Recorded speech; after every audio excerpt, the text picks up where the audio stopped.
writers, you're listening to the Kobo Writing Life podcast, where we bring you insights and inspiration for growing your self-publishing business. We're your hosts. I'm Joni, author engagement specialist at Kobo Writing Life. And I'm Rachel, author engagement coordinator at Kobo Writing Life. On today's episode, we sat down and chatted with Kristen Ashley. Kristen is a New York Times bestselling author. She has written over 80 books. She's a hybrid author, so this book's been published both independently and traditionally, and her books have been translated into 14 languages. She's sold over 3 million books, and her latest release, After the Climb, the special edition, is coming out on July 9th. I don't even know where to start with this one because we had so much to talk about with Kristen. She is, as you said, she is a veteran publisher. She has 80 novels under her belt in many, many translations. So she had a lot to say about indie publishing, traditional, her journey to publishing, her writing process. We talked a bit about how she came to write After the Climb, which is one of her latest books, which is a really good pandemic story. And we also talked about her community, Rock Chick Nation. It's a really great interview, and we're excited to share it with you. So we are here today with Kristen Ashley. Thank you so much for joining us, Kristen. Thanks for having me. So can you start off by telling our listeners a little bit about yourself? Yes, I am a romance novelist. I have published 81 books. I have been publishing for quite a long time and writing for a lot longer. I started to write when I was in my 20s. I'm in my 50s now, and I could not get a publisher. I couldn't get an agent. Probably for about 15 years, I couldn't get anybody interested in my books. And then when it was called Vanity Publishing back in the day, but it was really taking off, the independent publishing craze. And a friend told me, you should give this a go. And so and he told me about Smashwords, which is this really great platform that publishes on a variety of different vendors. And I don't recommend anybody do this, but I quit my job so I could completely focus on writing. At that point, I had about 20 some odd books, either written or mostly written. I started publishing them all. I started cleaning them up, publishing them all. My husband created the covers, which were not very, I liked them, but they weren't, publishing quality covers. And I just went for it. And I would sell maybe a book a week. And I needed to sell a lot more than that, obviously, to make a career out of it. And then within 6 months, I had a blogger review one of my books. And within probably a week, I was selling thousands of books, and it just took off from there. So now I'm a hybrid writer, and I publish both traditionally and independently, mostly independently.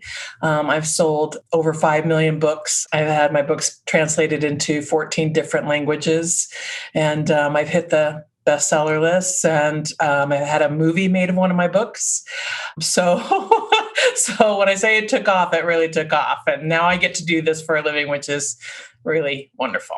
So you really know what you're talking about. And 80 books is wild to me. I can never get my head around that. Yeah, it's a lot. I feel very itchy if I'm not writing. I can take a little bit of time off between books, but I need to be doing it. It's just something. Since I've been doing it, even when I was working, I used to be a full-time charity executive. I would come home and start writing. I would write all weekend long. That's what I love to do. It does sound like quitting your job really paid off in the end. You made the right choice. Yeah, I mean, unfortunately, I had a little money in the bank, and my husband was behind the project, and we had the conversations about we actually went to eating ramen. He said, I have to have good coffee, and I said, I have to have my hair professionally dyed. And those are the things that we weren't going to give up. And I gave it a year. It wasn't like I was going to quit forever. We had budgeted it, and we knew that we could afford to do that. But, there's a lot that goes into this. And fortunately, I mean, it all happens for a reason. But now authors market their own books. So I was able to concentrate on getting a very professionally put together website. I was able to get my social media going. I was able to really kind of get a grip on what my brand was going to be, to the point where I have a graphic standard for what colors and what fonts and, everything looks the same that I put out. And so I was able to, because I had all day to do this, for months and months and months, I was able to get the foundation, because the bottom line is, as much as this is a creative endeavor, and I get to use both those sides of my brain because I used to be an executive. So, I really love the challenge of that, but I also get to be creative. So I'm running my own business. And it is a business. And I think a lot of indie writers don't understand that, they have to have both sides of their brain working to do that, or they have to be smart enough to get somebody who knows the business side to run the business side, because, that's what it is. And you mentioned that you have a really strong brand, but you do write across a couple of genres, if I'm not mistaken. You dabble into fantasy and you do a lot of romance. Do you find you have different methods for reaching those readers, or do you have a lot of crossover between the genres? I don't have any crossover. I'm really careful. I have a lot of crossover in my books, but I'm really careful not to cross over any kind of fantasy or paranormal that I do with my contemporary romances. And that's really to give a grounding to readers in those worlds. But mostly it's good communication. You just have to tell your readers what they're going to expect. And also understand that not all your readers, it isn't an insult that they don't jump onto the fantasy world, because some people just don't like fantasy, and I wrote some erotica books, and some people don't get into the deeper, eroticism of romance. And so you just have to warn them, be very clear, and on all channels as much as possible, say, this is what this is. So, if you want to give it a go, I would love that. But if you don't, I get it. Because especially for romance novelists, and I think, and my impression is for independently published novelists, your readers can be very loyal, like beautifully loyal to you, because they feel like they're a part of this journey, and they are a part of this journey with you. So they feel like they're letting you down if they don't follow you into the fantasy world. But if they're, it's a commitment to read a book. So if that's not their gig, I just want to make sure that nobody's disappointed. When they grab a book, they're like, oh man, this is I don't even know the continent of Triton. What is this? So, yeah. Going back a little to what you said about being a hybrid author and taking that step to go independent, could you tell us a little bit more about that? Why is it that you decided that independent was more where you were going to lean towards? Well, in the beginning, it was because I didn't have any choice. I couldn't get published. But then I like having control of my books. Not so much the creative control as much, because everybody needs, an editor. Everybody needs their books polished. I would love to be able to say that I can write a fabulous book and nobody is ever going to change a word, but that's just not possible. But I like romance novels back in the day, and even now to a certain extent have covers that are, I never like them, the bare-chested, roguish guy, and the fresh-faced girl with her flowing hair. I like to be able, because obviously I have a very vivid imagination, I like to be able to make up my own hero and heroine. So when you have a cover, it kind of fixes in your head that that's what they look like. So I don't tend to, you'll see on my traditionally published books, they have people on them. And none of my independently published books have people on them, because I get to control my covers. I get to control the marketing. And also, the bottom line truth of it is that I make a lot more money independently. I don't give up a huge percent of my royalties to somebody else. But I also take on all of the, because my books go through exactly the same process as a traditionally published book, where they're edited, they're copy edited, they're proofed. I have to pay for the cover design. I have to pay for all the marketing that goes into it. So I have that outlay as well. And you have to understand that. And you need to, to really launch a book and a brand, you need to invest in it. Do you feel like you reach different audiences between the two types? I don't think so. I think that there are because they're all romances. They're just subgenres, different subgenres in the romances, and maybe a little bit. But I think for the most part, there are a lot of romance readers that will read anything that's a romance. Yeah, romance readers. I mean, I know romance readers that read hundreds of books a year. I mean, they just devour romance. And I'm like that too, obviously, because I write and I even read romance in genres I don't write, like historical romance. I would love to write a historical romance, but I don't, as yet, I haven't written one. And those are some of my favorite romances. I just want to touch back on the fact that you have published over 80 books, which, like Joni said, is just so impressive. Do you have any advice for writers who want to have that prolific library of books behind them? Right. And I say that and it seems like, oh, that's, of course. But I think a lot of people get stuck on some of the other, you really have to take that time to do it. You get stuck on like the social media and you get stuck, you've got 15 Instagram pictures coming out a day, and you're engaging with your readers in very deep ways. And if that's your gig, that's your gig, but you got to know that it's going to take away from something else. So write and live, because if the well is dry, you're not going to have anything to write. You have to experience the world and be out there and do things so you can get inspired to write more books. But it's really a time management thing. And I did this, and I'm telling you the pitfalls I fell into, because when you write and you publish and you start to get a readership, you're just so grateful to these people for reading your books that you just want to spend all day with them.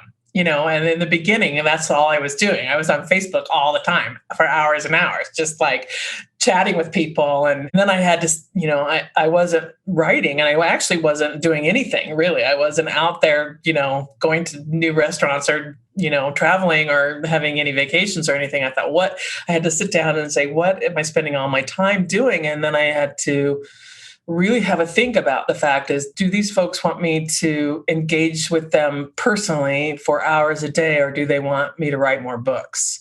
And they really want me to write more books. A lot of what they're saying is, when's this person's book coming out? And when's this person's book coming out? And I'm not going to be writing it if I'm answering this question. So I'll answer this question on my website where, thousands of people can read it, and I'll go and write the book. It's a lot of balance. And building on that question, so once you have this catalog as big as yours, what do you do obviously you're focusing on your new releases and what's upcoming, but what do you do with the backlist? It's a lot to manage. It is. And I never forget it, because I love these books, and, I love my books. I will actually turn to one of my books to reread it way too often. I love that you do that. I need to be reading other people's stuff, but also because I cross over so much, especially in my contemporary books, there are a lot of opportunities to remind people that they're there or to showcase them to new readers. So I never forget them. And I do a lot of sales. At one point I revamped all of them, had them all reformatted the interiors, and had new covers, put new covers on them just to give them a little bit, a breath of fresh air. So yeah, I don't forget them. I keep selling them. With a backlist that large, and like you said, you have a lot of crossover in between your books. How do you keep everything straight? Because I would be so lost in my own world. Well, it was funny because my husband, once we were driving to a party, and we were talking about, this was before I started publishing, we were talking about my books, and one of my books, Lady Luck, has this really great hero. And he said, wouldn't it be awesome if Dwayne Johnson played your hero in this book? Because I'm a huge Dwayne Johnson fan. And I was offended. I was like, what are you talking about? Dwayne Johnson, and I'm a huge Dwayne Johnson fan. But I was like, nobody can be Ty, because he was so real in my head. And so that's how I keep track of it, because they are really real in my head. So, they just I kind of have a sense of, how they are as parents, and how many kids that they're having, and, what their day-to-day lives are. So it's really easy for me to pop somebody in. And that's how the crossovers happen, is because, if there is the security specialist needed, I've got a character who can pop in and do that. And then I love to spend a little time, have him be on the phone with his heroine, and they're talking about, whatever's going on. And so, yeah, I have the worst memory in life. People say, do you remember when we, had this great time and, wherever? And I'm like, no, but I remember something about my characters, like down to the deepest detail. So we'd love to talk a little bit more about your books. Could you tell us a little bit about your latest series, the River Rain series, and just give us a bit of background? Well, the River Rain series is really a fun series. And it didn't start fun, though, because when COVID hit last spring and the lockdowns were happening, I was, people were, freaking out. I mean, nobody had experienced this for 100 years. So I had some really good friends. I had this idea for a book in my head, and I always do, obviously, but I don't have the freedom to just drop everything and write a book like I used to. And I had some friends who said, just do it. Just write this book.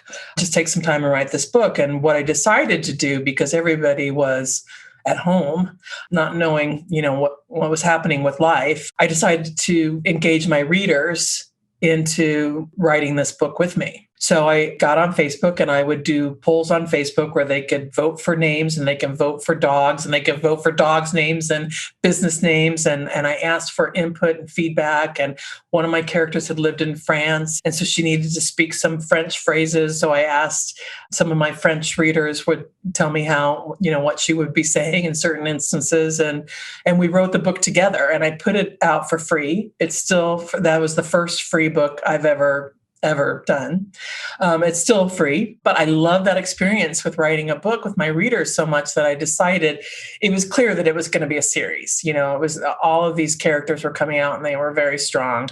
So I decided to write the books in the series with my readers. And so I'm actually next month on July 9th, in a couple weeks, I'm putting a special edition of that out because I turned it around very quickly so people could read it during the pandemic, which we thought at that time was not going to last as long as it has. So I thought I better get this out when I didn't really need to hurry that much. But there was something missing in it. And so I'm keeping the old book that we all wrote together. It'll always be there, and it'll always be free, or will be for a good long while. And then this new book with the extra chapters is coming out on July 9th. And it, again, will be free, but just for 10 days. And then the series continues with the next book, Chasing Serenity. That book is called After the Climb. And then the next book is called Chasing Serenity. And that's out in September. And my readers help me with that. And I'm just finishing the next book, Taking the Leap, which unfortunately I couldn't write with my readers because now we're getting into spoiler zone because they haven't read Chasing Serenity. And I don't want to say what's going to happen with these people when they don't know what happened with those people. So hopefully we can get back on track with them helping me write it after they read the next couple of books. But yeah, that series took off, and it's my COVID series. What a cool idea. I bet your readers loved that. Yeah. It was choose your own adventure. Yeah, it was really fun. And the best part about it was, or possibly disturbing was, whenever I would put, obviously both the choices or anything I asked, I would give them things that I approved of, things that I was feeling, but they would always vote for the things I didn't vote for. And I'm like, It was really cool. It was really cool to see how it would go. And there was lots of comments underneath. And I had people, like in Chasing Serenity, I had 2 readers talk to me about their puppies, their dogs that had passed, that they had lost. And there was such love outpouring in these posts that I memorialized their dogs in the book. I gave the hero one of my readers' dogs, and the heroine adopted the other reader's dog. Yeah. I love that so much. As a dog owner, I love that so much. Yeah. So hopefully they'll enjoy that when they get it. Are you planning on doing a similar thing with Chasing Serenity as well, where you'll release the one that your readers helped you with exclusively quickly and then do a special edition? Or are you going to take a little bit more time? And No, I actually sold the series. So now it's with Blue Box Press. So it's a real book. It'll come out. It's done and it's ready, and it's ready to rumble. So it'll come out in September, just like a regular book. And it'll be what it is. And it's great. I love these people. I'm completely obsessed with them. I love them. I'm a mountain girl. I lived in Denver for a long time, and I have a cabin where I go right up in the mountains in Arizona. And this is set in the town where I have my cabin. I have this little, I call it my Ted Kaczynski cabin. Oh, nice. I do have like running water. It's nice, but it's very quiet. It's me and the deer and the wild boar and my books and my cat. That's perfect. So, yeah. What is your writing process like typically? It's obsessive. I just like this book I wrote in a week and a half, and I haven't done that in a really long time. A week But and a half for the whole book? Yeah. What? Wow. 25,000 words. Yeah, it was. But that's writing from I get up, I make coffee, I feed Starla, my cat, and I sit down and write, starting at like 7:00 in the morning, and then I don't finish until 9 or 10 at night. And then I get up and do the same, so it is like deep dive. But my hero in this most recent book, Taking the Leap, he's a double amputee. He's a firefighter who lost his legs fighting a fire. And I fortunately have a very good friend who's an OT, an occupational therapist with about 30 years of experience. And she gave me a very deep dive into what somebody recovering from a double amputation and how they live their lives and what the rehab is like. And so I have to go back and make sure to thread all the things. And I watched a couple of really cool guys who, I wish I remember their names. I've got them up, but one's a veteran who lost his legs when an IUD exploded in Iraq. And another one is a gymnast, acrobat who lost his leg in a motorcycle accident. And the veteran is this amazing yoga, he teaches these huge yoga classes, and I mean, he just can do anything. And the guy that lost the acrobat, the gymnast, he's in this huge Vegas show. I mean, he just flips around and I mean, it's just insane how fabulous these guys are. But it was really cool inspiration. And my friend Beth, who was helping me with Rix's character, she said, you need to be very careful not to express him in a way where, he's living with less and just how much he can live with more. And that's how I wrote him, is not that anything held him back. He just kept going. And it was a really cool experience. I've never written a disabled anybody, that was a main character. And I fell in love with him. My readers are going to freak for him. He's just amazing. So, yeah. And if you're writing 25,000 words in a week and a half, which as somebody who has attempted NaNoWriMo, I cannot comprehend writing that fast. Do you plot out your stories first, or are you just going all in and making it up as you go? I'm all in. It's so impressive. Well, it's like a movie that runs in and that's why my writing process is obsessive, because you don't turn off a movie. So I'm just typing what I see and hear. And so I actually get a little panicky when I have to go to sleep, because I have to turn off the movie, and you get worried that the movie isn't going to turn back on again. So, so fortunately it turns on, and then I get right in front of the TV again. But I also am very descriptive. And there are reasons for a lot of the things that I put in my books. Like, I am careful to express how the clothes that they wear, that my characters wear, and the homes that they live in, because I feel that gives a reader, and when I'm reading, it's the same thing. It gives a reader a deeper insight into characters. I mean, we are not what we wear and we are not what we live, but that's part of it, and that's why the tertiary characters, all their friends and family are definitely developed, because you are definitely who loves you. Whose love you earn, that is a part of who you are. So I am very careful to really weave all of that together, but also it's in my head. So when the movie's going, I'm like, okay, we have to know that the tile in his kitchen is pear colored. I have to put that down, and I'm not going to delete it.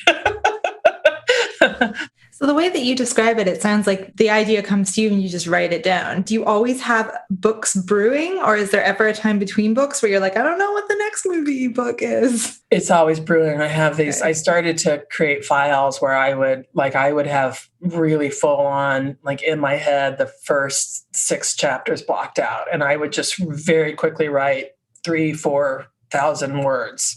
So I won't forget that idea for a book. And then I save it, because it's just never ending. Knock on wood. Is this how you read also? You read a lot of books all at once? Yes. Yeah. Yeah. I'm reading 2 books right now. And that's pretty good for me to only be reading 2 books. I'm just going to slightly switch gears here. Up at the top, you mentioned that your books have been translated into 14 different languages. And I was just wondering what that process was like, and if you have any advice for other authors who are looking to start translating their books. Well, I am fortunate that I have a foreign rights agent who sells my books. So I don't really, I just go over what their offers are and agree or don't agree. And I usually agree. I don't think I've ever not agreed to anything, because how cool is it to have your books in Hebrew? That's just awesome. But I have had translators and publishers come direct to me to talk about, but I always go through my agent, mostly because I feel like in that zone, I'm more comfortable having a publisher publish it, because I can't read a French translation and know if it's appropriate, whereas that's their business, and a lot of people outside of America, they don't just speak one language, so I have readers that are English readers, and then they'll also read the book in their native language, and they'll know. So I need that. So I feel I need to be careful about that. But if I get more contacts from people, that want to translate the book, so I think that that's a new budding industry, especially independently. I love my baby so much. Need to be, and I want to give my readers the best experiences I can. So I want to be comfortable with that. So it might take a little while for these independent companies to grow a little bit more and have a little bit more under their belt before I feel comfortable with going with something like that. What's the most unexpected country where readers are enjoying your book? Well, Japan. And my Japanese books are super awesome because they're even laid out really cool. The way the letters are. And I think it goes back to front. It's different. And Poland, they really love me in Poland. And that's cool because I'm Polish. My heritage is like a quarter Polish. And so I'm going to Poland next year. And I'm really excited about meeting some Polish readers, because it's kind of like going home a little bit, because it wasn't that long ago. It was just a couple generations back where my family came from Poland. So I wanted to ask you, you have a community called Rock Chick Nation. Could you tell us a little bit about that, how it came about and what it is? Well, back in the day when I was, going back to what we were talking about, when I was spending all my time, talking to my readers, and I decided to not, spend that much time, I also felt it was necessary to continue to extend the gratitude to them for the life that they were giving me, because I love my life and this is the greatest job in the world. And so I really thought on that. And because I was a charity executive, I decided that to show my gratitude, I would give back to them in a much bigger way. And so we do three things with the Rock Chick Nation. I throw parties. I throw weekend parties called Rock Chick Rendezvous. We've done them all over the world. We used to do a bunch of them a year, but it's a lot and it's very expensive. And so we've kind of cut that back. And but it's just a long weekend of cocktail parties and coffee mornings and book signings. And if we're in Denver, we do because a lot of my books are set in Denver, we do a road rally. And then we have a big night where, you can dress up and there's dancing and a DJ and hors d'oeuvres and all that good stuff. And it's really just so cool because it's women getting together. And at first they want to meet me, and they're all standing in line waiting for a picture with me. And I'm like, this is, the cocktail hour is like, but there's only one me. So they're forced to mingle. And then like the coffee morning, nobody cares that I'm there. They've all made friends, they've all found their posse and, they're all just kind of hanging out. And that's the coolest thing in the world. And I've had people come up to me and say, I haven't danced like this since my prom. I haven't let my hair down and really went for it because we're just sisters all together. There's no judging, it doesn't, you just do your own thing and be your own person. And it's just so free and open and it's beautiful. And so we do that. And I also give out Rock Chick rewards where I do certain things with my readers and we raise money. I sell swag with logos of businesses from my books and we do silent auctions and, all sorts of things. And we've given over $150,000 to charities. And the charities that I don't pick them. I ask my readers to nominate them. So those are actually my readers' charities as well. And I vet them. Of course, they're all, bona fide charities. And then we give money to these charities. And the last is Rock Chick Recharges. And this is where my readers, if I'm going to be somewhere, I will ask my readers to nominate somebody, not themselves, to give something to another sister who really needs a good night out. And then I take them out to dinner and we have a fabulous dinner with all the drinks. I put together a big, swag bag with makeup and facial products and clothes, things that I really dig.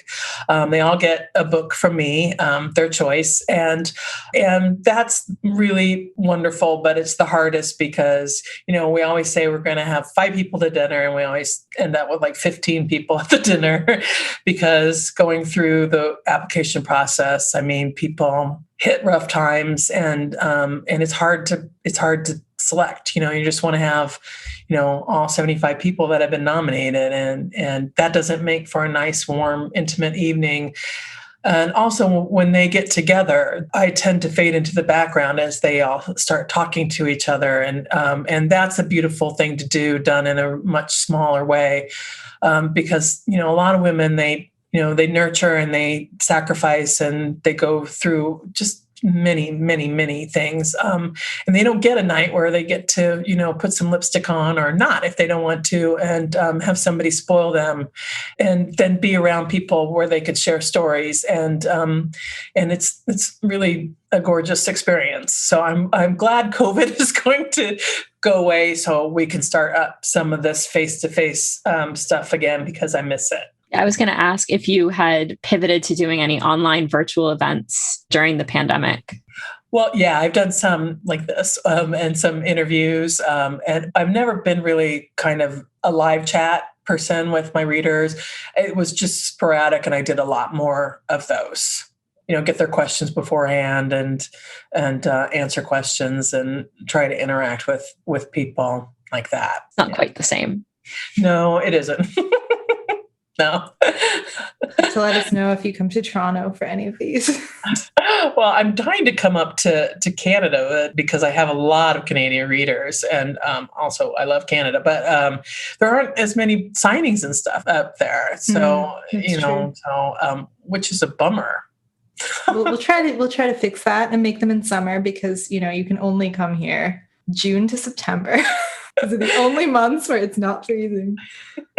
Well, and that would be perfect because it's very hot here. So it would be a nice break. Awesome. And you mentioned your upcoming release. Can you just let our listeners know when is your next release coming out?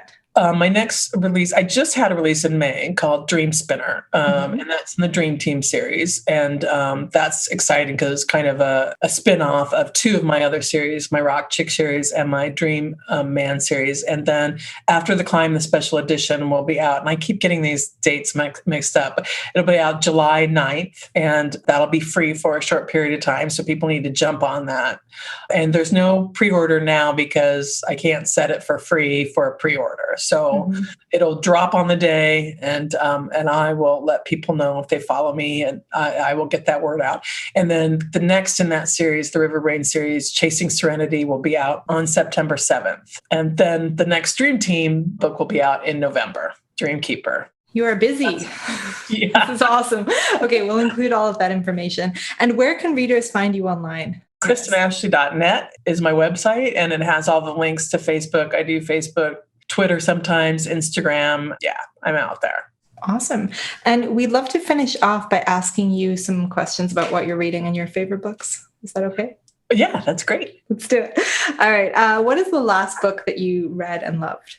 I decided to get organized this year and write down everything because you forget.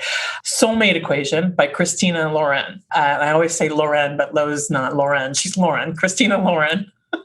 I want to make them fancy. And it's great. It's a really great romance that I fell in love with. And we did a live chat about it. And I started to put tabs on the places that I wanted to talk to him about. And the whole side of the book was lousy with tabs. Sign of loving a book. Yeah. All right. My question, is there a certain book or a specific story or author that made you want to become a writer? Yes. Judith McNaught is a romance novelist who published in the 80s. And I think that there's rumor that there's a new book coming out from her soon, and I hope so. But she wrote historical, some contemporary, and her books were marvelous, really great books. And I actually kind of pulled threads from what she always put in her books, and that laid the skeleton of what I never fail to put in my books, and that is the hero and heroine are, you root for them. They're not perfect, they're fallible, but they're which is good because a lot of people try to make them perfect, and life isn't perfect. And then she had her secondary characters were completely fleshed out. And I thought that was amazing, that she had this really deep, rich cast of characters in her books, and she had humor. And things can get intense, and there's lots of angst in romance novels, but it's nice to turn the page and get a little giggle. It's a relief, and I really enjoyed that. And so I took those threads and I wove those into the books I write. Judith McNaught. Awesome. And is there a book that you give as a gift often? A lot of them. Yes. I give a lot of people The Hate You Give by Angie Thomas. Oh, it's so good. So good. Yes. Yeah, it's phenomenal. I missed my subway stop twice reading that book. I can believe it. I think that people tend to maybe shy away because they think it's going to be difficult, but it's not. I mean, it's just draws you in. You love this family. Star is an amazing character, and yeah, I love it. So I give that book a lot. And our final rapid fire question for you. Do you have a favorite fictional female friendship? That's an alliteration, but favorite fictional female friendship? Can I pick my own? Sure. Of course. I love Indy and Allie from my Rock Chick series. And probably because Indy's based on me and Allie's based on my bestest friend, Kelly. So I love those two a lot. I love that. Awesome. Well, this has been really great. Thank you so much for joining us. Well, thank you. It has been fun. I really appreciate it. Thank you for listening to the Kobo Writing Life podcast. If you are interested in picking up Kristen's books, we will have links to her website in our show notes. If you are enjoying this podcast, please be sure to rate, review, and subscribe. And if you're looking for more tips on growing your self-publishing business, you can find us at kobowritinglife.com, and be sure to follow us on socials. We are at Kobo Writing Life on Facebook and Twitter, and at kobo.writing.life on Instagram. This episode was produced by Rachel Wharton and Joni DiPlacido. Our theme music is composed by Tearjerker. Editing is by Kelly Robotham, and big thanks to Kristen Ashley for being our guest. If you're ready to start your self-publishing journey, sign up today at kobo.com/writinglife. Until next time, happy writing.